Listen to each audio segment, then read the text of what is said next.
Yo les gars, salut à tous. Aujourd'hui on se retrouve pour une nouvelle vidéo sur Anime Fighter. Donc c'est la première vidéo de la chaîne, mais vous en faites pas, je compte faire beaucoup de vidéos sur le jeu. Alors aujourd'hui on va parler d'Anime Fighter. Donc je sais que le jeu est assez fame tout ça, donc il y a énormément de nouveaux joueurs tout ça. Et il n'y a pas énormément de youtubeurs français, Roblox en tout cas, qui font des vidéos sur le jeu. Il y en a, mais c'est plus. Ils montrent un petit peu toutes les semaines les mises à jour, tout ça, mais ils montrent pas forcément vraiment comment bien step up tout ça dans le jeu. Donc pour ma part, ça fait 1 an et demi que je joue au jeu. J'ai 1700 heures de jeu, donc il me manque juste un seul vrai truc par rapport aux heures, c'est ça. Donc c'est 2500 heures de jeu. J'ai à peu près compté, je les aurai d'ici fin d'été. Donc ça devra aller, c'est plus 1 de luck. Je suis avec ma team luck parce que du coup, on en reparlera après des mécaniques, mais avec ma team de luck, je peux monter jusqu'à 11,45.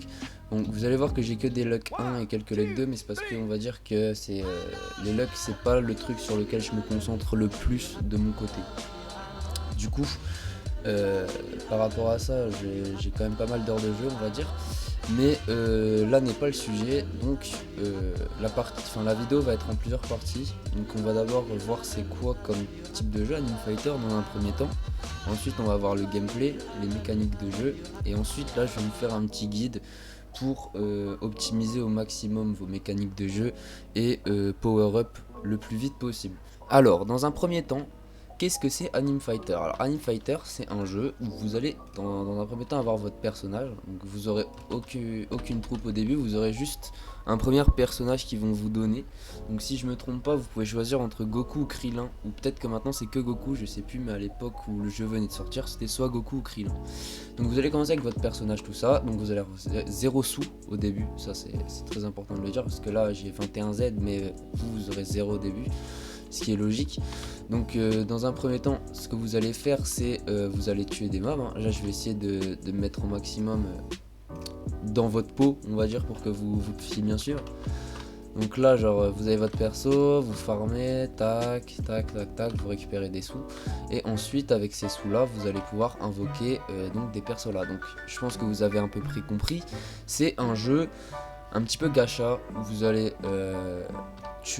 vous allez farmer des personnages. Donc il y a des petits personnages un peu plus forts et des petits personnages encore plus forts. Ensuite on a les mini boss, donc ce que vous voyez là-bas, et les gros boss, donc qui sont tout là-bas.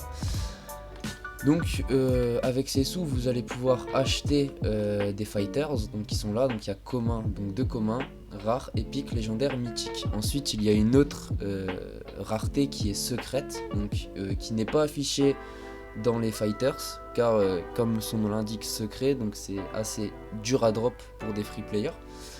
Mais il y a des events le week-end qui vous permettent de faciliter le truc, donc ça on en parlera encore après. Et on a ensuite une dernière rareté qui sont donc les divines que vous pouvez retrouver ici.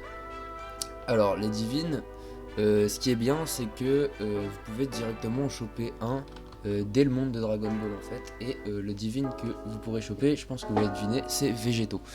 Donc ça les divines on en reviendra après. Enfin je pense que même je ferai une autre vidéo pour une sorte de tier list pour aborder ce qui est le meilleur en early, ce qui est le meilleur en mid game et en late. Donc d'ailleurs je ferai une tier list je pense pour les divines, pour les secrets et pour les persos craftables. Ça c'est quelque chose qu'on reviendra aussi après. La vidéo sera un peu longue, donc je vous conseille quand même de prendre une petite canette, un petit peu à graille tout ça, et posez-vous, regardez tranquille. Du coup pour revenir à ce que je disais, donc le but va être vraiment de récupérer des sous pour invoquer des persos.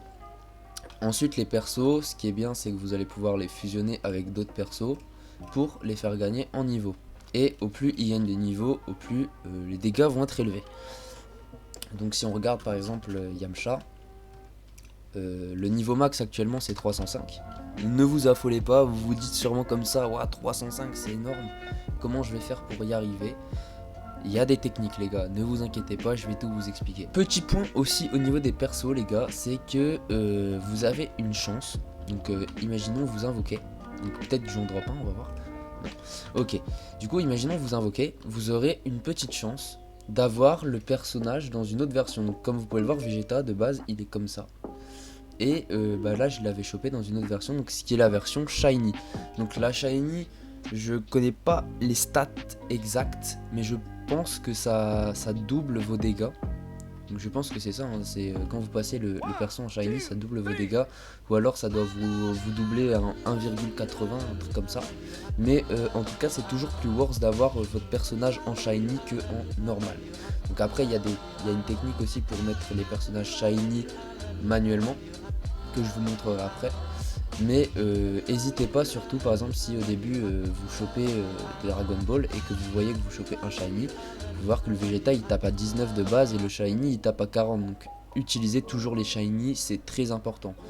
C'est vraiment ce qui va vous faire up de fou furieux, les Shiny. Donc maintenant qu'on a fini de parler un petit peu de quel type de jeu c'est, donc c'est bien un farmer, hein.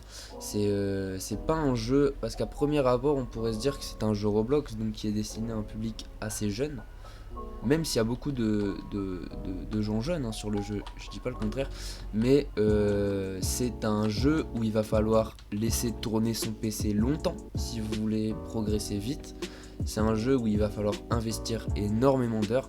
Donc si vous n'avez pas d'heures à investir, ça va être un jeu qui va être très très long pour vous. Donc je vous préviens tout de suite que si vous comptez vous mettre à 100% dans le jeu, il va falloir investir beaucoup de temps. Après au niveau de l'optimisation du temps, tout ça on en reparlera à la fin de la vidéo. Mais faut savoir que c'est un jeu qui va vous bouffer énormément de temps libre. Donc il va falloir que vous soyez fort, on va dire. Que vous soyez fort. Et ouais voilà, parce que là vous voyez je suis à 1700 heures de jeu, mais il y en a qui ont 3000, 2800, il y en a, je pense que c'est même pas impossible qu'il y en a qui soient 3005. Donc il y en a vraiment 24 heures sur 24, vous voyez. Moi j'en suis pas encore là, mais c'est vrai que je passe énormément de temps sur le jeu personnellement. Après c'est un jeu aussi qui est un énorme kiff, hein. Faut le savoir, je joue pas au jeu par obligation quoi, c'est avant tout le jeu me fait kiffer, c'est pour ça que j'ai investi autant d'heures. Donc maintenant qu'on a parlé de quel type de jeu Anime Fighter c'était et du gameplay, puisque du coup pour rappeler il faut juste tuer des persos, ensuite invoquer. On va parler des mécaniques de jeu. Donc pour l'instant on va rester au monde Dragon Ball parce que vous pouvez voir qu'il y a pour l'instant 29 mondes, ce qui est énorme. Mais les mécaniques principales, donc ce qui est concentré autour du jeu, on va dire, c'est à Dragon Ball. À Dragon Ball, si vous avancez un peu, vous voyez qu'il y a ici ce qui est semblable à la Time Chamber de Dragon Ball, et ici une sorte de grosse grotte, tout ça. Donc on va rentrer dans la grotte. Alors, une fois rentré dans la grotte, vous allez voir qu'il y a 4 petites portes de couleurs différentes. Donc ici nous allons avoir ce qu'on appelle le Lesser Time Trial, ici le Medium Time Trial, ici le Great Time Trial et ici le Ultimate Time Trial. Donc comme les noms l'indiquent, c'est un niveau de difficulté de plus en plus dur, même si chacun a ses avantages. Alors, le Lesser TT c'est un TT normal, donc faut savoir qu'à l'époque d'Anime Fighter, quand le jeu est sorti, etc., il n'y avait que un TT et c'était le Lesser. Donc c'est à peu près le TT de base. Donc il n'y aura aucun coffre dedans, ce sera uniquement des shards. Donc si vous voulez farmer des TT de shards, c'est la salle la plus opti, je dirais. Donc d'ailleurs les TT de shards c'est quoi, me diriez-vous? C'est ces petits trucs là. Pour ma part j'en ai 840 parce que j'en ai énormément utilisé ces derniers temps. Mais en gros c'est des pierres que vous allez drop sur des personnages. Donc en gros, pour vous résumer un peu les time trials, c'est vous allez rentrer dans des salles, il y aura plein d'ennemis, vous les tuez, et une fois que vous avez tué tous les ennemis, vous allez pouvoir avancer dans une autre salle, et grosso modo c'est la même pendant 50 rooms, donc pendant 50 salles. Et en tuant ces mobs, vous allez gagner du coup des TT de shard et des sous. Mais les sous c'est pas ce qui va nous intéresser pour cette salle là et cette salle là. On va dire que les sous c'est très secondaire pour ces deux salles. Du coup avec ces TT de shard vous avez la boutique trial. La boutique trial qui est extrêmement importante si vous voulez step up dans le jeu, car c'est ce qui va vous permettre d'avoir tous vos boosts, toutes les petites choses qui vont vous permettre d'avoir les choses plus facilement, on va dire. Donc quand vous entrez dedans, donc vous voyez il y a une boost, damage boost, XP boost, luck boost, drop boost, des red tickets, des super damage, enfin défense token, secret pity potion, super XP potion. Alors je pense que c'est mieux d'aborder directement ce que ces boosts vous apportent maintenant que après, sinon après on va perdre du temps tout ça et la vidéo sera déjà assez longue, donc autant faire vite, me diriez-vous. Grosso modo, le yen boost vous apporte x2, donc en gros tout ce qui est juste boost normal, ça vous donne juste un x2 sur vos stats. Donc imaginons là vous voyez je suis en 10,5 de chance, je vais mettre un luck boost, ça va me mettre à 12,5, ça vous ajoute juste plus 2 en gros. Et donc yen c'est pour doubler votre argent, damage pour doubler vos dégâts, XP pour doubler votre XP. Donc l'XP c'est quand vous allez vouloir fusionner vos persos pour le rendre plus fort, ça va doubler du coup l'XP que vous lui donnez. Luck c'est pour doubler votre chance, drop c'est pour doubler donc le drop, donc ça va notamment jouer sur les shards que vous allez drop dans les time trials et aussi les coffres. Donc les coffres on en reparlera après. Les red tickets, donc c'est ce qui va vous permettre de faire des raids, donc ça on en reparlera aussi après, c'est très important les raids. Et après on a tout ce qui est super. Alors les super en gros, donc vous voyez il y a yen, damage, luck et drop, XP aussi, donc super ça va vous donner 3. Donc là vous voyez je suis en 12,5 et ben avec un super luck je serai en 13,5. Donc c'est en soi les super sont les plus worst, surtout que comme vous pouvez le voir un luck boost va durer 10 minutes tandis qu'un super dure 30 minutes. Et ça fait vraiment la différence. Par exemple où vous allez vouloir farmer des grosses soirées en AFK sur des invoques, vous allez en acheter une dizaine et vous allez être en une dizaine d'heures de luck permanente, donc, ce qui est insane, on va pas se le cacher. Donc en soi la boutique TT c'est ce qui va vraiment vous permettre d'avoir tout dans le jeu. Donc si vous voulez des TT shards, principalement faites le lesser. Ensuite le médium est un peu plus intéressant car il va vous donner autant de shards que le lesser, ou peut-être un petit peu moins, genre je sais plus exactement à combien ça tourne, mais le médium l'avantage qu'il a en plus c'est que ça va vous donner les coffres. Et les coffres c'est quoi, me diriez-vous? Alors les coffres, bah, c'est des coffres qui vont drop dans certaines salles, donc aléatoirement. Il y a une chance qu'ils apparaissent et quand ils apparaissent, bah franchement je vous le dis ça vous met bien. Et en gros quand vous allez ouvrir un coffre, ça va vous donner des TT de shards plus des shards de monde. Donc en gros si vous voulez là il y a 29 mondes, et bah chaque monde a ses shards proprement parlé. Donc par exemple Dragon Ball, la super heal. Là pour le coup j'ai plus de shard Dragon Ball, mais par exemple on va prendre SNK, donc c'est ville fortifiée. Et bah vous voyez Founding Shard, Wallet City Red, nanana, et ça c'est SNK. Et en gros les coffres vont vous donner du coup des TT Shard plus des World Shard. Et en gros faut surtout que vous faites attention à dans quel coffre drop la salle, parce qu'en gros si vous voulez des fois ça va être 3 salles d'affilée mais par thème. Donc par exemple 3 salles d'affilée sur le thème de SNK. Et imaginons il y a un coffre qui drop dans une salle SNK, et bah vous pouvez être sûr que ça va être des shards SNK. Donc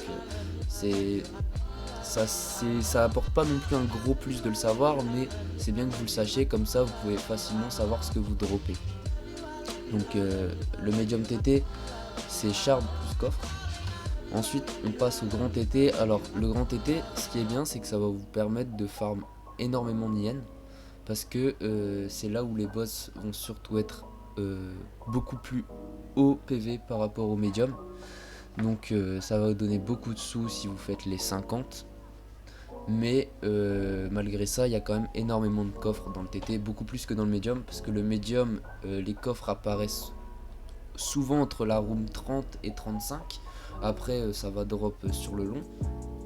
Mais le grand TT, les coffres peuvent drop directement room 1. Donc si vous allez room 50, vous pouvez drop facilement une quarantaine de coffres. Et 40 coffres c'est l'équivalent d'à peu près une centaine de shards. Donc par grand TT vous pouvez vous mettre très bien. Mais après room 50 en grand TT, il faut avoir quand même une team assez au petit. Et ça on reviendra après dessus. Et ensuite il y a l'ultimate TT. Donc c'est quelque chose que je connais pas forcément encore trop. Parce qu'en fait ça vient de sortir sur la mise à jour qu'il y a eu là ce week-end. Et je l'ai testé. Et c'est un TT qui est extrêmement dur. Mais quand je vous dis extrêmement dur, c'est que c'est vraiment pour les warriors. Genre bah là je passe un petit peu mes persos niveau max et tout. Donc je pourrais peut-être tenter quelques rooms ce week-end avec l'event. Mais c'est vraiment une room très très compliquée. Je pense que les free players ne la termineront pas avant un bon 2 mois. Et je pèse pas mes mots parce que vraiment là ils ont imposé un vrai défi pour les joueurs. Le grand TT c'était déjà un défi de base, mais tôt ou tard c'était sûr que tous les joueurs allaient y arriver. Parce qu'on s'y rapprochait de plus en plus. Mais l'ultimate là c'est littéralement 4 fois plus dur que le grand TT. Je suis curieux de voir qui arrivera à le faire en premier quoi. Mais de ce que j'ai vu pour l'instant, c'est que les petits mobs tapent quand même, ont quand même 129 millions de vie. Et j'ai déjà vu un coffre drop room 1, donc ça veut dire que c'est à peu près comme le grand TT, ça doit vous mettre énormément bien en yen, mais énormément bien en shard aussi. Donc si vous voulez farm les yens et les shards, Ultimate TT, mais bien sûr il faut avoir la team qui suit bien sûr. Mais si vous pouvez pas faire l'Ultimate TT, je vous conseillerais toujours de rester sur du grand TT. Le grand TT en late game c'est clairement le TT le plus opti. En mid game je vous dirais de faire du medium et en early game du lesser. Et vraiment pour le late voire endgame Ultimate, mais même moi si vous voulez savoir j'y suis pas encore alors que je suis quand même à 1700 heures de jeu. Donc comme quoi vraiment c'est pas les heures de jeu qui fait votre compte hein. Il peut y avoir les Robux aussi, mais ça on en reviendra après. Donc au niveau de la première mécanique de jeu du time trial, j'espère que je me suis bien expliqué là-dessus. Après vous avez l'illusionniste aussi. Donc en gros ça c'est par exemple vous allez prendre imagine que je veux que mon Liébé et ils prennent la place de mon je vais regarder dans mes dégâts, de mon Sharkman. Ce qui est possible, je le craft, sauf qu'il faut qu'ils aient la même rareté déjà, donc c'est pas possible. Donc imaginons Yugi, je veux le craft, et bah vous voyez ça vous demande des Robux. Donc ça c'est quelque chose qui va être énormément chiant aussi dans le jeu, c'est qu'il y a énormément de transactions qui sont pas forcément nécessaires, hein. Il y a des transactions qui font littéralement rien vous rapporter, comme ça c'est juste une cosmétique, hein. Ça va pas vous apporter de dégâts ou quoi, c'est juste pour changer l'apparence de votre fighters. Il y a beaucoup de choses comme ça. Bon ça rajoute un petit côté fun, mais il y a toujours de l'argent derrière quoi, donc c'est un peu chiant. Du coup c'est tout pour le grand TT. Les gars, passons à la deuxième mécanique. Alors j'en profite parce que ça vient d'apparaître devant mes yeux quand j'ai respawn à Super Island. Donc je profite pour le faire maintenant. Alors c'est que vous voyez les petits boss et les grands boss que j'avais expliqué tout à l'heure. Alors à des moments ils vont spawner normal, tranquille, tout ça. Donc vous allez les tuer tranquille. Et à des moments ils ont une chance de respawn avec une aura un petit peu bleue autour d'eux. Alors quand c'est comme ça veut dire que le boss va vous rapporter une charte du monde. Donc par exemple je vais prendre un personnage, je vais prendre mon Liébé qui a spawn dans le vide. Ok. Bon, il va bien vouloir spawn là. Ouais, ok. Du coup, on l'attaque et vous pouvez voir qu'il m'a rapporté une shard Dragon Ball. Alors, ça, c'est aussi une technique assez sympa pour farm les shards. C'est que vous pouvez très bien vous poser toute une nuit comme ça à tuer le boss en boucle et espérer que le boss à des moments respawn avec l'aura bleue et vous donne des shards. J'ai un ami à moi qui a déjà fait ça et ça lui avait déjà rapporté 30 shards en une soirée. Et encore, c'était à l'époque. Je sais pas du tout si les drop boosts ou si le taux de drop influe. Ah bah sûrement. Sûrement parce que là ça respawn vite quand même. On est quand même en x2 drop. Je sais pas. Je sais pas si ça influe au niveau des drops, mais le fait qu'on en drop 2 comme ça en équivalent de 2 boss tués, c'est assez insane. Mais vous pouvez voir que du coup vous pouvez vous faire pas mal de shards comme ça juste en AFK sur un boss, le tuer en boucle et ça va vous rapporter des shards du monde. Là on en a déjà eu 2 en même pas 1 minute 30, c'est pas mal. Du coup ça c'était la petite mécanique au niveau des boss et ça marche aussi sur les gros boss. Mais le plus opti je dirais c'est de le faire sur les petits boss car c'est ceux qui ont le moins de vie. Du coup c'est ceux que vous allez le faire le plus rapidement. Alors ensuite on va passer à la troisième mécanique de jeu qui est la Time Chamber. Alors qu'est-ce que c'est la Time Chamber? Alors c'est l'endroit que je vous avais montré du coup à Super Island. Et quand vous rentrez dedans, donc il fait tout noir, c'est sombre. Qu'est-ce que c'est que ce bordel? Bah en gros c'est un endroit où quand vous allez dedans, le temps va être multiplié. Alors au début vous serez pas comme moi à x4, vous serez en 0,5 si je dis pas de conneries ou ouais je crois que c'est 0, ou 1, 1,5 je sais plus. Mais en gros vous serez pas à 4, ça c'est clair et net, vous serez en dessous de 2, ça j'en suis sûr à 100%. Et en gros ça va multiplier le temps. En gros, par exemple, là je suis en x4, donc le temps va être multiplié par 4. Donc vous faites donc un jour, pour moi, ça va être 24 heures divisé par 4. Donc c'est assez intéressant dans le sens où vous restez toute une nuit là, et bah vous faites facile 2 jours en une nuit. Après j'abuse peut-être un peu, mais un jour et demi en tout cas en peut-être 8 heures quoi. Donc ce qui est vraiment pas mal pour les mécaniques que je vais vous présenter juste après. Et en plus de ça, vous avez le Time God qui, quand vous le tapez, va vous rapporter de l'XP. Donc ça, c'est quelque chose qu'on va voir aussi après. Mais vous pouvez très bien vous poser la nuit aussi sur ce boss dans la Time Chamber. Comme ça va vous doubler votre temps. Et en plus de ça, vous allez gagner de l'XP.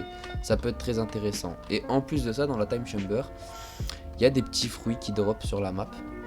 Donc vous voyez là-bas, ça c'est un mythique. Et en gros, des fois les fruits, au plus vous restez dans la taille, enfin moi c'est ce que j'en ai conçu, mais à chaque fois que j'étais au même endroit, tous les fruits spawnaient vraiment à proximité de moi quoi. Donc je pense que si vous restez au même endroit, les fruits vous allez les stacker quoi, vous inquiétez pas. Donc c'est ça qui est bien, et surtout qu'en plus de ça, ça va drop sur le visseur. Ça veut dire que ça, la magnette, en gros, ramasser du yen et tout ce qui se trouve à proximité automatiquement, ça veut dire que si vous l'avez et vous restez là, tous les fruits autour vont être attirés automatiquement. Mais après je pense qu'il y a quand même un délire en mode si le fruit est là, bah ça va quand même l'attirer vers vous, vous voyez. Genre c'est vraiment si le fruit il est au niveau de la fontaine, si vous avez la magnette il va être attiré, mais si le fruit drop là, vous l'avez tranquille quoi. Mais du coup la Time Chamber c'est un très bon moyen d'avoir des fruits, de l'XP et de l'accélération de temps quoi. Donc c'est tout pour la Time Chamber. Ah là là là là là là, la machine à passif. La quatrième mécanique de jeu. Alors, qu'est-ce que j'en ai chié devant cette machine les gars? C'est quoi? Donc vous allez pouvoir mettre un personnage dedans. Donc imaginons je mets Liébé. Liébé ça va vraiment être l'exemple pour toutes les mécaniques sur cette vidéo je pense. Et en gros, donc vous voyez tout à l'heure je vous avais parlé de chartes des mondes. Et en gros les chartes des mondes vous allez pouvoir les échanger ici contre des passifs. Au niveau des passifs donc il y a tout ça. Donc tout ce qui est violet, bleu et gris un peu là, c'est pas intéressant. Si vous avez ces trucs là, relancez, c'est un conseil. Gardez surtout le orange mythique, et après si vous êtes vraiment chanceux, secret quoi. Après ça c'est des trucs qui sont impossibles à avoir dans la machine parce que c'est des passifs que vous allez souvent dropper sur vos invoques. Parce que oui, les passifs peuvent aussi dropper quand vous invoquez sur des persos directement. Ça ce qui est très intéressant parce que par exemple si je prends mon Kirito Limit Break, il est où le frérot? Il est là. En gros Kirito faut savoir que c'est un perso craft, donc ça on reviendra aussi après dessus. Et sur mon mythique j'avais directement droppé Ghostly, donc ce qui m'a permis d'avoir mon Kirito craftable directement avec Ghostly. Donc c'est très intéressant ça. Par exemple si vous voulez faire des craftables avec des mythiques passifs, vous pouvez très bien rester toute une soirée et invoquer un perso mythique avec un mythique passif. Après il faudra de la chance, mais croyez-moi que ça drop quand même pas mal. Donc vous prenez un perso, vous avez les chartes des mondes, vous relancez et vous avez une chance d'avoir tous ces passifs là. Au niveau des passifs, je vais essayer d'être plutôt rapide. Riche, ça augmente votre yen. Strong, votre puissance, enfin la puissance du fighters. Genius, l'XP que vous allez avoir sur le fighter. Et Tactical, ça va vous doubler vos dégâts sur les boss. Après, il y a Collector qui va vous doubler vos vos taux de drop. Après, c'est pas non plus du doublage de fou furieux niveau 1. C'est pour ça que je vous dis que gris, bleu et violet, c'est pas intéressant. Parce qu'en gros, là, tank, ça va vous rendre plus tanky. Donc vous allez être lent, mais votre perso va vraiment taper fort. Genius, ça va être littéralement un x2 d'XP sur votre perso. Lucky 2, c'est 0,5% de luck. Giant, votre perso est énorme et en plus de ça il tape mal, je crois que c'est les dégâts, ils sont en 1,75. Tiny, votre perso est plus petit mais il a beaucoup plus d'attaque speed. Collector 3, bah, c'est littéralement un 0,75 de drop, donc ce qui est intéressant de fou. Tactical 3, c'est du x2 de damage sur les boss. Et Sorcerer 3, alors Sorcerer c'est assez spécial comme passif parce qu'en fait ça va juste réduire les coups pour l'ultimate. Parce qu'en gros, avec votre personnage, si vous voulez, il y a une barre. Je sais pas si... Je vais essayer de me mettre un dernier boss pour vous montrer un petit peu. Mais par exemple là je vais taper, vous allez voir que le Naruto, il y a une barre là qui se remplit. Mais en gros Sorcerer 3, ça va vous permettre de faire que 3 coups et de déclencher directement votre ultime. Et en plus de ça, votre ultime, je crois qu'il a une chance de taper 2 fois quoi. Ça peut être intéressant parce que l'ulti c'est ce qui tape le plus de dégâts sur un personnage. Mais le bail c'est que du coup il y a des ultis qui durent assez longtemps. Donc ça va vous faire perdre beaucoup de dégâts sur la longue. Donc pour moi Sorcerer c'est pas un passif qui est très intéressant. Si vous avez Sorcerer 3, je vous conseille de relancer. Parce que comme je l'ai dit, ça va vous faire perdre trop de dégâts sur la longue. Après il y a des persos qui ont un ultimate assez rapide, donc à la limite sur ces persos là vous pouvez vous permettre, mais sur les persos qui ont une AO très lente, vaut mieux pas quoi, c'est un conseil. Après vous avez Blessing, donc ça c'est 1,75% de dégâts en plus je crois. Solid Gold, donc c'est des yens, enfin c'est un gros boost de yens, je crois que c'est 0,75 de yens en plus et des damage en plus. Leader 3, ça vous double vos dégâts, enfin c'est un fois de damage de 0,25, ce qui est assez intéressant. Ghostly, ça donne plus de movement speed à votre perso et d'attaque speed si je dis pas de conneries. Draconic, ça augmente vos dégâts et le taux de drop. Donc c'est meilleur que Collectionneur 3 si vous voulez savoir. C'est mieux d'avoir une full team Draconic qu'une full team Collectionneur 3 pour le drop. Après vous avez Lucky 5 qui vous donne 0,5 de luck en plus. Une full team Lucky 3 c'est complètement broken. Si vous avez l'occasion d'en faire une, faites-le, c'est très important. Parce que c'est ça qui va vous permettre de dropper énormément de secrets. Et Ace c'est 1,85 si je dis pas de conneries. Mais votre perso tape que des coups critiques. Après je sais pas c'est l'équivalent de combien les coups critiques. Mais j'ai un ami qui a un ace sur un de ses persos, il tape quand même pas mal sur les boss. Donc c'est assez intéressant ace. On refera une tier list sur les passifs aussi dans une prochaine vidéo, vous inquiétez pas pour aborder ça mieux que je l'ai fait. Après il y a Time Lord, donc ça si je dis pas de conneries c'est x 0,25 dans la Time Chamber, donc la mécanique qu'on a vue pour accélérer le temps. Donc une full team Time Lord c'est extrêmement OP, mais après va les choper quoi, 0,027% c'est assez chaud. Monster ça augmente l'attaque speed et les dégâts, et God ça augmente les dégâts.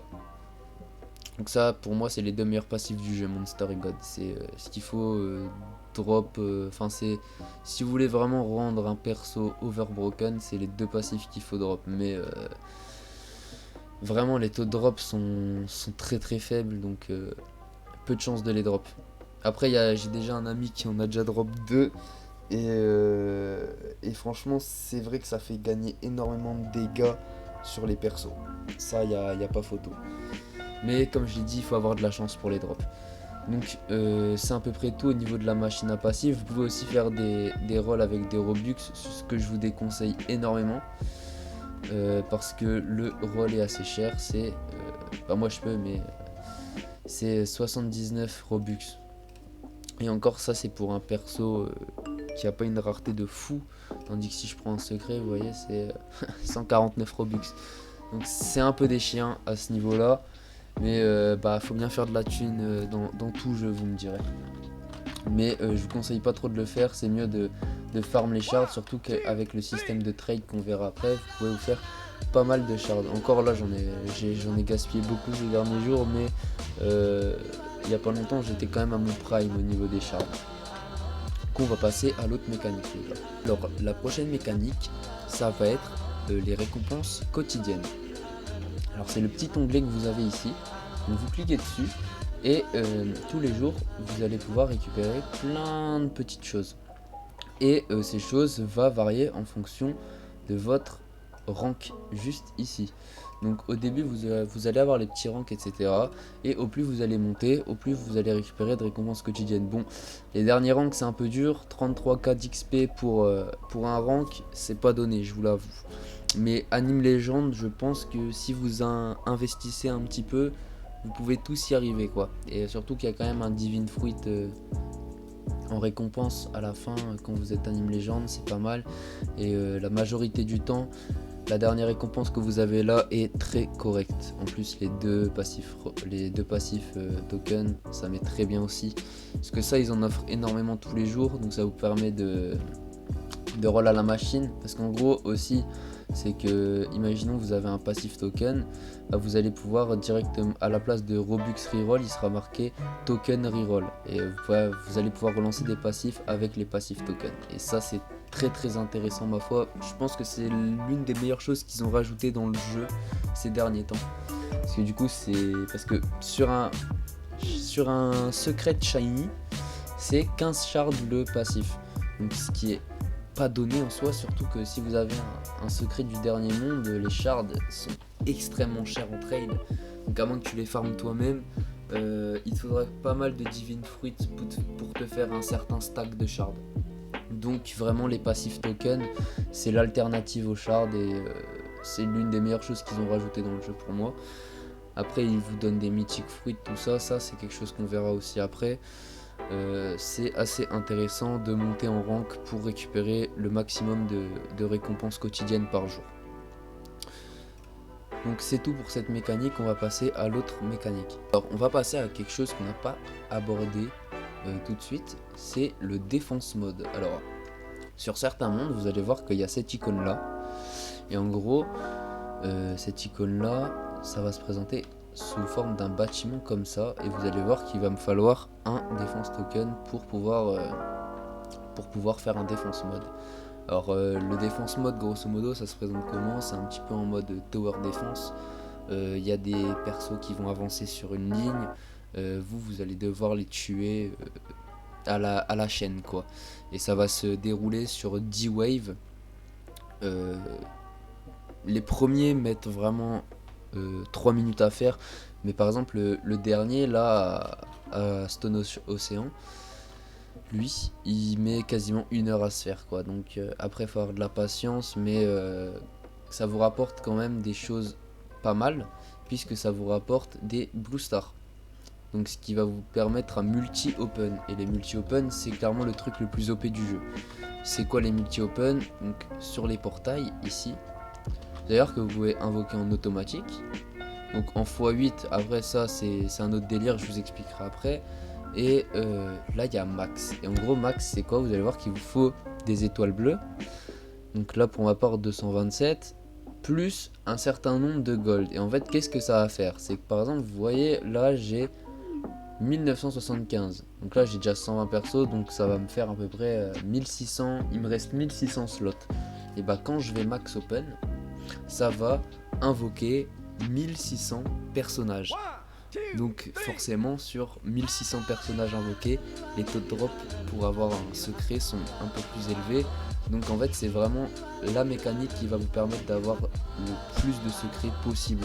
Donc si j'avais quelque chose à vous dire, c'est si vous avez des défenses tokens, utilisez, stackez un maximum de blue star, et posez-vous une nuit avec des boosts de luck, vous invoquez automatiquement ça, et il y a de grandes chances que vous vous réveillez le matin et qu'il y ait un secret qui est drop quoi. Donc les défenses mode, c'est l'une des mécaniques les plus worst dans le jeu. C'est quelque chose qu'il faut que vous faites, même si c'est un petit peu chiant des fois. C'est quelque chose qui est nécessaire pour step up. Et franchement, la récompense que vous avez à la fin est vraiment cool, parce que au début ça va pas être énormément de défense token. C'est pour ça que les premiers défense modes, je vous conseille pas forcément de les faire. Moi pour ma part, je vous conseille vraiment de rush directement le dernier monde. Donc ça veut dire perdez pas de temps à invoquer des secrets sur One Piece ou sur Hunter x Hunter ou Bleach quoi. Avancez directement au dernier monde, et dernier monde vous allez avoir des persos broken. Par exemple lui c'est le épique de Yu-Gi-Oh! Il tape déjà 7,6 kg en shiny, vous voyez. Enfin, avancez au dernier monde, vous aurez des persos pétés, et après vous pourrez vous concentrer sur la création d'une team optimisée avec les secrets, les divines, les craftables et tout ce bordel. Mais du coup moi si j'ai un conseil à vous donner, c'est ce défense mode là. Pour l'instant c'est le plus worst. Après si vous n'avez pas le niveau, il y a celui de mob qui est toujours correct à l'heure actuelle. Du coup c'est un petit peu près tout pour les défenses mode. Ensuite les gars, on va voir une mécanique qui va vous permettre tout simplement d'XP vos personnages pendant que vous n'êtes pas sur le jeu. Donc c'est une mécanique très intéressante si vos personnages ne peuvent plus XP, parce que en gros y a un délire en mode vous pouvez fuse vos persos. Donc le fuse, vous voyez, c'est ça, vous pouvez le fuse, mais à partir d'un moment les personnages que vous allez fuse vont plus donner énormément d'XP, vous voyez. Par exemple Yu-Gi-Oh! Déjà mon Sharkman là, enfin Abby, niveau 280, je galère énormément à le monter avec les persos de Yu-Gi-Oh! Donc à partir d'un moment vous pouvez plus trop monter en fusionnant, et c'est là où il y a l'alternative de l'incubateur. Alors l'incubateur, grosso modo, c'est vous allez placer un perso dedans, vous mettez le nombre de jours que vous voulez le placer, donc vous pouvez le mettre jusqu'à 7 jours, et donc du coup 7 jours plus tard, votre personnage aura gagné le nombre de niveaux de jours que vous l'avez mis. Donc 7 jours égale 7 niveaux. Et bien sûr, ce qui est insane, c'est qu'avec la Time Chamber, si vous restez dans la Time Chamber, bah forcément ça va accélérer le temps ici. Donc le plus opti, c'est que si vous êtes en late game, que vous n'arrivez plus à XP vos perso, vous mettez dans l'incube. La nuit vous mettez dans la time chamber, et votre perso aura déjà gagné peut-être un jour, enfin vous voyez 2 jours en un jour, vous voyez ce que je veux dire. Donc pour XP le plus rapidement possible, les incubateurs c'est vraiment pas mal du tout. Et par exemple si vous n'avez pas le temps de jouer ou quoi, bah vous êtes sûr quand même que vos persos sont en train d'XP, et ça c'est vraiment cool. Du coup les incubateurs, il y en a un à Demon Slayer, il y en a un autre à One Punch Man, et il y en a un dernier à Fire Force. Mais c'est pas impossible qu'ils en rajoutent un à Yu-Gi-Oh! Ce week-end, car en ce moment ils ont la petite tendance de faire des mini-mages. Quand il y a une grosse mage qui vient de sortir, le week-end après ils font une mini-mage. Et c'est vrai qu'il y a beaucoup de teasing en mode il y aurait un nouvel incubateur ou quoi. Après c'est pas sûr du tout hein, mais c'est pas impossible qu'il y ait un nouvel incubateur à Yu-Gi-Oh! Ou à un autre monde ce week-end. Du coup restez à l'affût par rapport à ça. Donc pour les incubateurs c'est tout ce que j'avais à dire, et on va passer à l'autre mécanique. Alors la machine à shiny. Alors une machine qui m'aura bien fait rager aussi. C'est tout simplement la machine qui va vous permettre de passer vos personnages en shiny. Alors par exemple je veux passer mon Caleb en shiny, il me faudra un certain nombre de fruits pour le passer en shiny. Et les fruits, comment les avez-vous, vous allez me dire. Comme vous pouvez voir, des fois dans le chat, il va mettre a meteor has landed in world of game. Donc c'est une météorite qui va pop sur un monde aléatoire de la map. Et vous allez aller la chercher, vous allez la détruire, et la météorite va vous donner des fruits. Alors il y a des fruits communs, des fruits rares, donc légendaires, des fruits mythiques, des fruits secrets et des divines.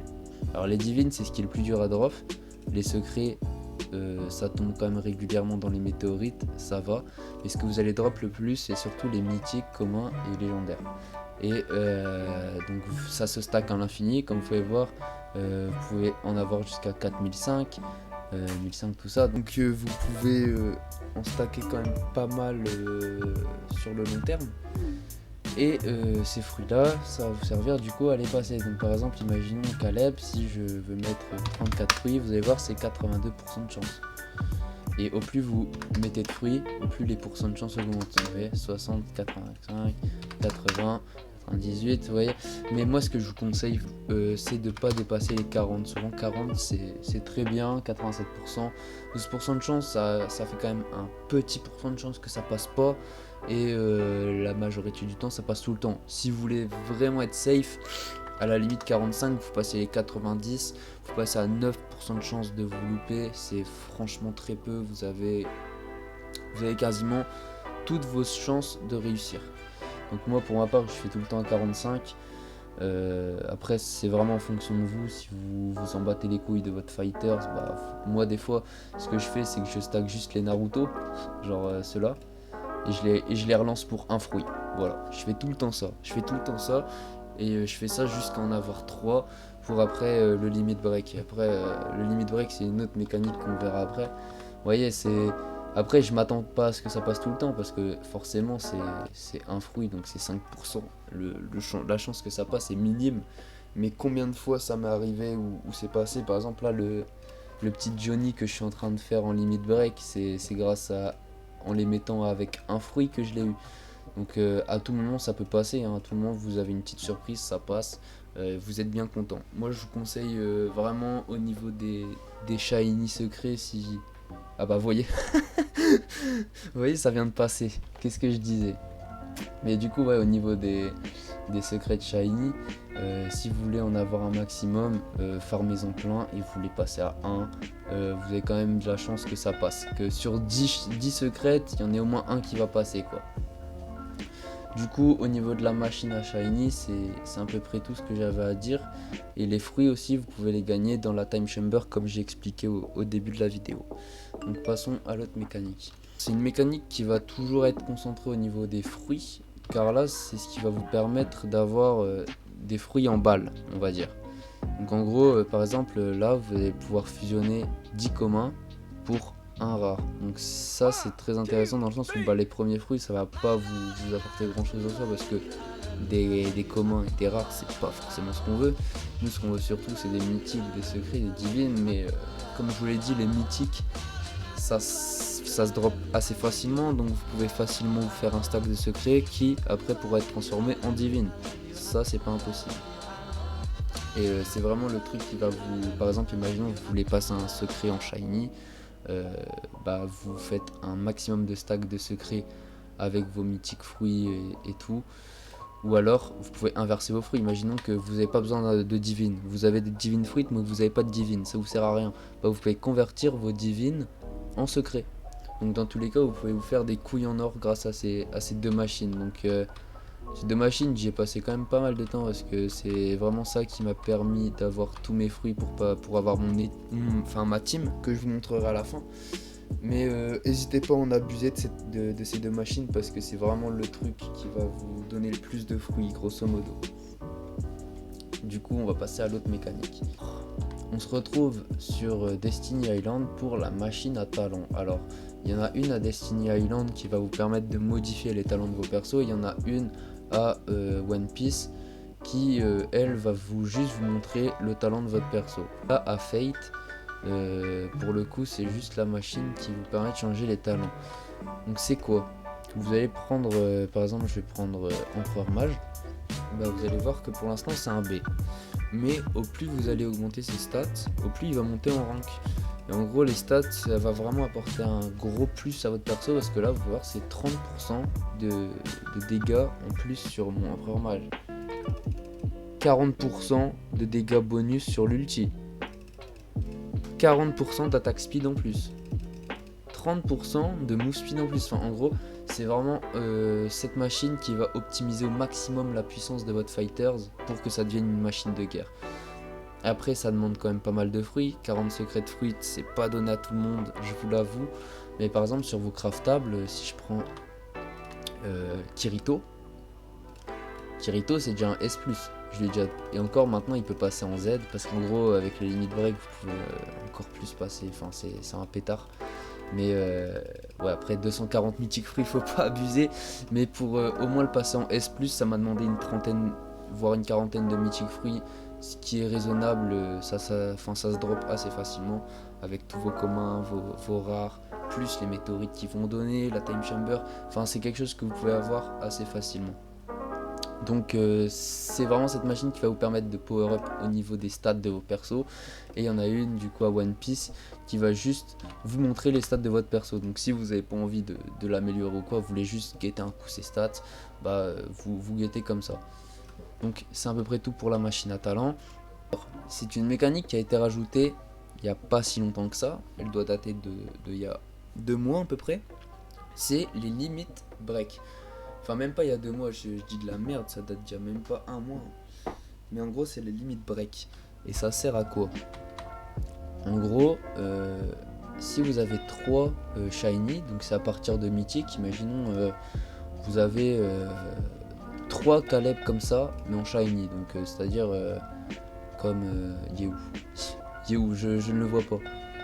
Là, comme ça. Caleb il est de base comme ça, en shiny et comme ça.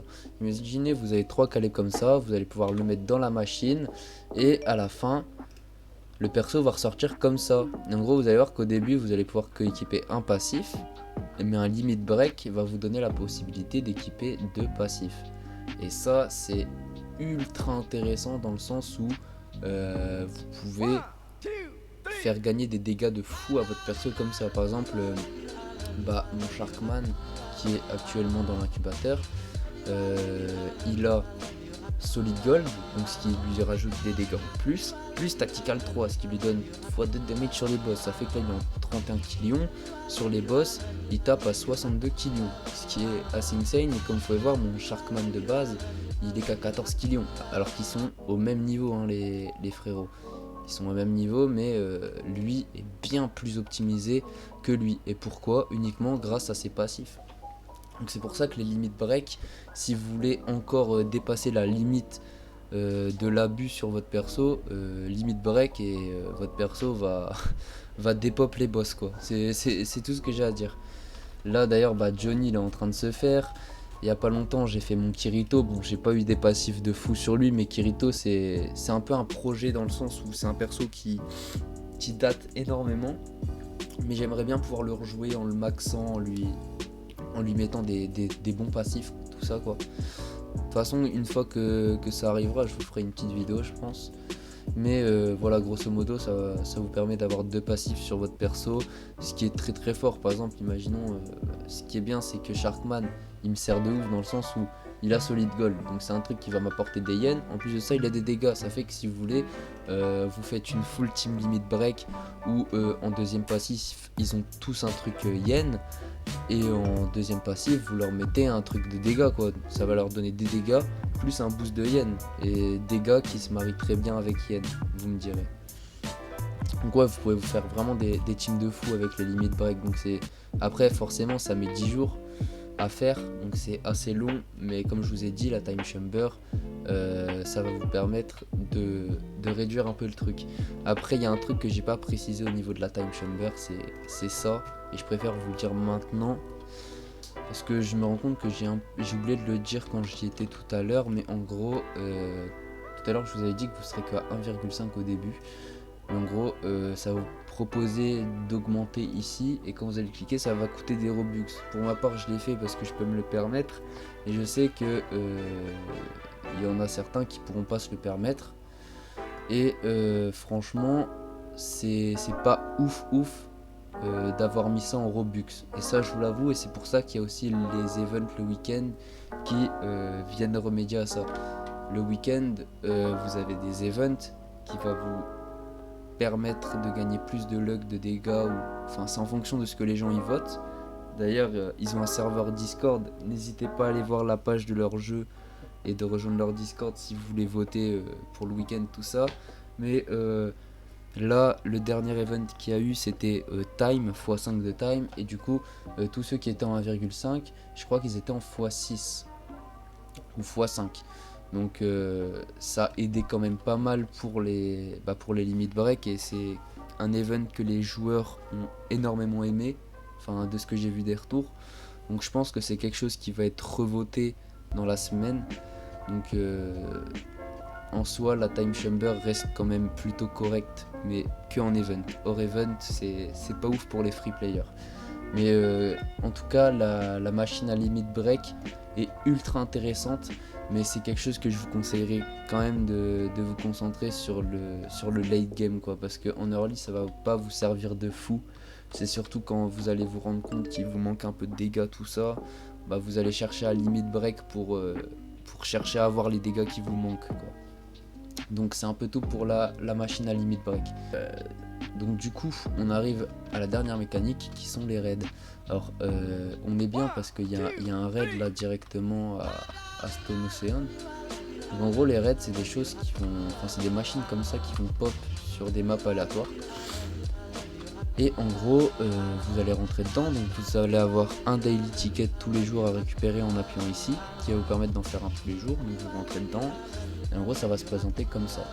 Donc dans 5 minutes il va y avoir plein de mobs qui apparaissent, dont un gros boss au milieu.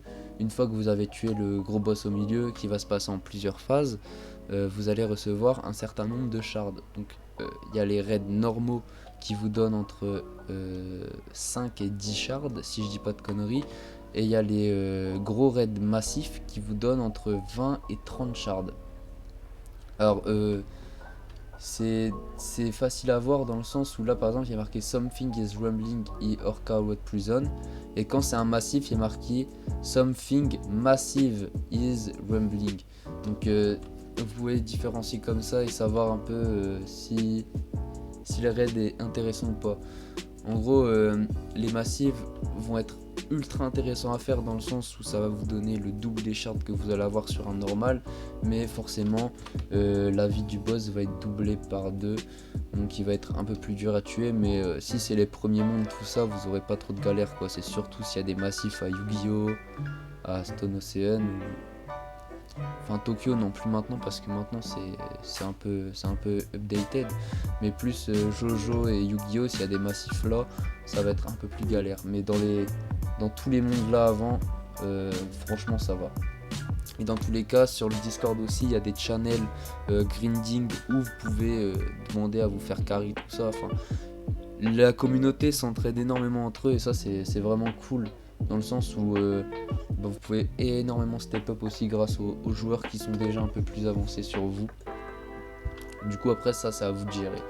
Mais du coup au niveau des raids ça se passe comme ça, c'est le truc avec le time trial qui va vous permettre d'avoir des world shards. Et bien sûr si le raid il est à Jojo, ça va vous donner des shards Jojo bien évidemment, ça va pas vous donner des shards Boruto ou Yu-Gi-Oh. Le raid du monde donne les shards du monde. Je pense que c'est quand même bien de le préciser. Et on passe à la dernière mécanique qui est le trade. Alors le trade c'est quoi? Donc par exemple imaginons, je vais voir si mon pote il est là, c'est juste pour tester, mais en gros vous allez cliquer là, vous allez demander quelqu'un en trade, et avec lui vous allez pouvoir échanger à peu près tout ce que vous avez dans votre sac. Donc les damage, boost, les secrets de fruits, les red tickets, ça vous pourrez pas. Mais tout le reste vous pouvez. Sauf qu'il y a un inconvénient, c'est que y a des items qui ne sont pas échangeables, dans le sens où ce que vous allez drop ici dans les récompenses quotidiennes, ça va être des objets propres à vous, ça va être des objets non échangeables. Donc il n'y a pas encore de système pour différencier les objets échangeables des non échangeables, ce qui est un peu dommage. Mais du coup ne vous faites pas avoir. Si vous chopez un secret fruit là-dedans, n'allez pas le trade, parce que du coup vous n'allez pas pouvoir le trade vu qu'il n'est pas échangeable. C'est un truc à savoir parce que c'est pas forcément dit, mais du coup faites attention à pas vous faire avoir en échangeant quelque chose qui n'est pas échangeable, quoi. Au niveau des trades c'était un peu court parce qu'il n'y a pas énormément de choses à dire sur les trades. Enfin je pense que vous voyez un peu tous ce que c'est que les trades, tout ça. C'est de l'échange entre joueurs pour vous permettre d'avoir ce qui vous manque, quoi.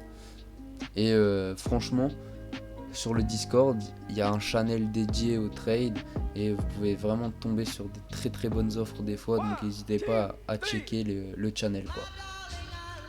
Alors, mécanique aussi très importante, c'est les personnages craftables. Alors, avec les world charts que vous allez récupérer, comme je vous avais expliqué un petit peu avant, vous allez aussi pouvoir échanger des mythiques que vous allez drop. Donc, vous pouvez échanger des mythiques normaux ou des mythiques shiny. Donc, bien sûr, les mythiques shiny, ça vous en demandera plus, mais bien sûr que le personnage gagné à la fin sera très fort. Donc, mythique ou mythique shiny. 5 shards ou 20 shards. 20 shards en soi c'est pas trop dur à avoir, donc c'est quelque chose que vous pouvez tous avoir techniquement si vous stackez un petit peu. Du coup c'est plus fort qu'un mythique mais moins fort qu'un secret, donc ce sera toujours mieux que d'avoir un mythique shiny ou un mythique normal, parce que si vous avez le craftable en shiny, croyez-moi que ça va vous apporter énormément de dégâts, et si vous n'arrivez pas à drop des secrets ou quoi, une full team de craftable ça fait largement le taf au niveau des dégâts, croyez-moi. Donc les craftables c'est une très bonne alternative aux mythiques ou aux secrets, enfin peut-être plus aux secrets du coup si vous n'arrivez pas à les drop, mais n'hésitez pas à en abuser des craftables parce que c'est très fort. Les gars, on arrive à la conclusion de la vidéo qui aura duré quand même pas mal de temps, je vous l'avoue, mais on a réussi quand même à présenter le principal du jeu au niveau des mécaniques, du gameplay, vous présenter un petit peu près le jeu dans sa globalité. Donc on va passer à la conclusion. Donc grosso modo, pour up un perso, vous allez dans un premier temps le fuse avec des autres personnages, de préférence du dernier monde, parce que c'est les personnages qui vont vous donner le plus d'XP. Une fois que vous pourrez plus l'XP, vous allez à l'incubateur, le mettre dans l'incubateur, et ça va vous donner les niveaux que vous n'arrivez pas à avoir. Ensuite, si vous voulez des secrets, il y a l'équivalent de la Secret Pity Potion, donc vous allez l'utiliser sur un portail, ça va vous donner une Secret Pity. Ça s'achète 500 ou 600 TT de shard au marchand qu'on a vu tout à l'heure. D'ailleurs je vous l'avais montré, c'est raisonnable et ça va vous permettre d'avoir des secrets facilement, surtout que la Pity c'est 100 000 invoques en une soirée, ça se fait très facilement. Ah bah voilà, mon pote a accepté, ça va me permettre de vous montrer le trade en même temps, donc vous pouvez vraiment tout échanger. J'ai pas grand chose à lui donner là, je vais lui donner ça pour le fun parce que je sais qu'il raffole de Mythic Fruit. Mais du coup voilà, vous avez un peu vu, vous pouvez tout échanger sauf les TT de shard et les multi-open. Donc après au niveau des secrets, vous mettez une soirée en secret pity. Sauf qu'il y a un truc aussi les gars, c'est que quand vous invoquez en max open, ça va pas scale sur la pity. La pity va qu'augmenter si vous invoquez en automatique comme ça. Si vous voyez, si j'invoque en max, là on a 47, max ça va me donner à peu près 1600, bah ça va pas ajouter 1600 quoi. Donc c'est soit vous mettez en multi-open et vous priez pour avoir un secret, soit vous mettez la secret pity et vous restez en automatique. Il y a aussi un truc, c'est que il y a les améliorations qui vont vous permettre d'avoir d'ouvrir plus rapidement les étoiles. On va dire par exemple si vous faites 50 000 invocations sur un portail, vous allez pouvoir permettre de débloquer l'achievement ici qui va augmenter l'invocation d'étoiles quoi, enfin la vitesse des étoiles à laquelle elles vont. Après il y a les coups critiques aussi que vous allez pouvoir avoir en faisant des raids, la chance avec les heures de jeu, les étoiles en terminant les time trials. Donc comme je vous l'ai dit, c'est bien de se faire carry pour essayer d'avoir le maximum d'étoiles possible en invoquant. L'extra fighter, les fighters en plus, parce que oui au début vous allez pouvoir vous en équiper que 3 pardon. Après il y a les game pass qui vont vous permettre d'en rajouter 2. Mais sinon vous allez pouvoir en avoir 3 gratuitement comme ça juste en terminant les time trials. Après il y a les dégâts qui vont se gagner avec les étoiles ouvertes. L'inventaire, à chaque fois que vous avez tous les persos d'un monde, donc jusqu'au légendaire, donc c'est pas le mythique. Donc c'est pas trop des bâtards à ce niveau là, parce que du coup comme ça t'es pas obligé d'avoir le mythique pour avoir plus d'espace dans l'inventaire, ça c'est cool. Après t'as Yen, donc en gros il y a des quêtes dans chaque monde ici qui vont vous demander de tuer à chaque fois tous les mobs de la zone et ça va vous rapporter des montures. Et en plus de ça, des badges ici qui vont vous permettre du coup de à chaque fois gagner un petit boost en yen, c'est assez intéressant. Et après vous avez aussi des talents que vous pouvez acheter au marchand du time trial. Après ça coûte beaucoup de shards pour ce que c'est, donc à la limite je vous dirais juste d'acheter la trade licence pour pouvoir trade et avoir ce que vous voulez, sinon le reste c'est pas forcément très utile. Et je crois qu'il n'y a plus grand chose après. Non, on en a terminé au niveau des talents. Mais du coup, au niveau des secrets, j'ai expliqué. Au niveau du level up pour le perso, j'ai expliqué. Une fois que vous avez level up votre perso au max, n'hésitez pas à le mettre en limit break pour qu'il ait 2 passifs. Et surtout, très important, si vous avez un bon perso, passez le shiny à la machine à shiny à Enter X Center. C'est le plus important. Une fois que vous avez fait tout ça, augmentez les talents à Destiny Island et là vous allez avoir un monstre de puissance. Au niveau de ma team, je vous présente un petit peu ma team. Bon, il y en a qui sont pas là, dont Endeavor, Sharkman, Solid Gold et Yugi, parce qu'ils sont en incubateur. Mais en tout cas, mes deux principales carries sont Naruto et Badji. Donc Badji il est niveau 305, 530 killions. C'est assez insane au niveau des dégâts pour vous situer un petit peu. Et Naruto 305, 430 trillions. Après j'ai drop Keiba avec Draconic il y a pas longtemps. Donc, la team que j'utilise pour l'instant c'est ça. Mais il me manque mes principaux frérots, on va dire, qui sont en train d'être des monstres dans les machines quoi. Et je vais les récupérer, ça va me donner des dégâts de fou les gars. Mais du coup c'est à peu près tout pour ce que j'avais à vous dire dans la vidéo, tout ça. J'espère que ça vous aura aidé un petit peu mieux vous situer, un petit peu vous guider, un petit peu mieux comprendre le jeu, parce que c'est quand même pas facile à comprendre certaines choses, tout ça. J'espère que je vous aurai aidé à ce niveau là et que je vous aurai donné envie de jouer au jeu, c'est le principal, parce que même si le jeu au premier abord il paraît un petit peu compliqué, bah je vous assure que c'est quand même un putain de jeu, vraiment, genre vraiment c'est de la frappe, c'est de la frappe les gars. Mais du coup j'espère que je vous aurai donné envie de jouer au jeu et que je vous aurai éclairé sur certains points. N'hésite pas à liker et t'abonner si la vidéo t'a plu, et surtout n'hésitez pas à me laisser des commentaires si vous avez des idées de vidéos ou si vous voulez que je fasse tel jeu ou telle chose sur ma chaîne. Bref, ciao les gars.